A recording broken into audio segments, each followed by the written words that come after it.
কওমিয়াতের কোনো একটা নেতৃত্ব উঠে আসুক, এটা জামাত কখনোই চায় না। যে কারণে আজকে মামুনুল হক সাহেবের সাথে তারা এই খেলাটা খেললো।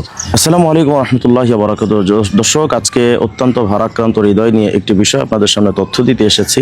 কিছুক্ষণ আগে আমরা আরিফ জব্বার কাসিমি ভাইয়ের ফেসবুক পেজ থেকে একটা তথ্য পেলাম, যেটা তিনি একটা নির্ভরযোগ্য সূত্রে শুনতে পেয়েছেন। সেটা হলো আমার উস্তাদ মুহতারাম মাওলানা মামুনুল হক দামাত বারাকাতুহুল আলিয়া হজরতের আসন ঢাকা 13-তে এক নাটকীয় খেলা খেলেছে জামাত ইসলামী। তারা তাদের চিরাচরিত যে অভ্যাস মুনাফিকিটি তারা স্পষ্ট করেছে।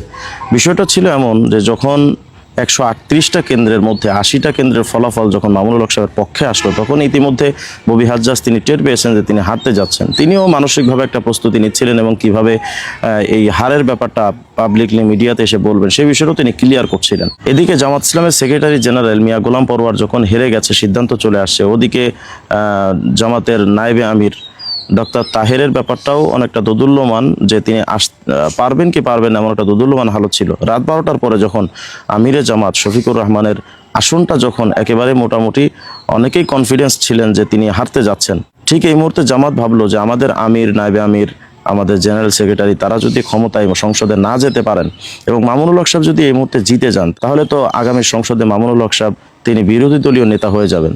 জামাত এটা কোনোভাবেই মেনে নিতে পারেনি।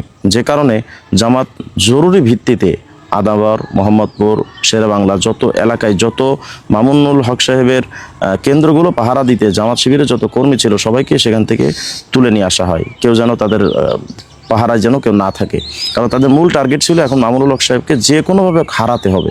যদি তিনি জিতে যান তাহলে এটা তাদের জন্য রাজনৈতিকভাবে একটা ধস হবে। যে কারণে তারা প্রত্যেকটা কেন্দ্র থেকে তাদের লোকজন উঠিয়ে নিয়ে আসে, কেন্দ্রগুলো ফাঁকা হয়ে যায়। এই মুহূর্তে যে ঘটনা ঘটা সেটা তো আপনারা দেখলেন।